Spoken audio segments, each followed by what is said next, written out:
اور کسی شخص میں طاقت نہیں کہ اللہ کے حکم کے بغیر مر جائے.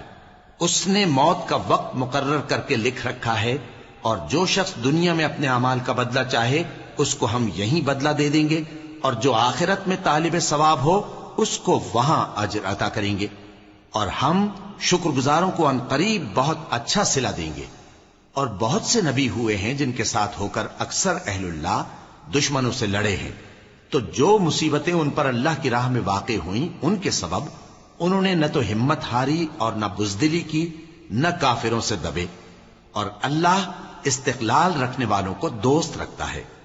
اور اس حالت میں ان کے منہ سے کوئی بات نکلتی تو یہی کہ اے پروردگار، ہمارے گناہ اور زیادتیاں جو ہم اپنے کاموں میں کرتے رہے ہیں معاف فرما، اور ہم کو ثابت قدم رکھ اور کافروں پر فتح عنایت کر. تو اللہ نے ان کو دنیا میں بھی بدلہ دیا اور آخرت میں بھی بہت اچھا بدلہ دے گا، اور اللہ نیکوکاروں کو دوست رکھتا ہے. مومنو، اگر تم کافروں کا کہا مان لوگے تو وہ تم کو الٹے پاؤں پھیر کر مرتد کر دیں گے، پھر تم بڑے خسارے میں پڑ جاؤ گے. یہ تمہارے مددگار نہیں ہے بلکہ اللہ تمہارا مددگار ہے، اور وہ سب سے بہتر مددگار ہے.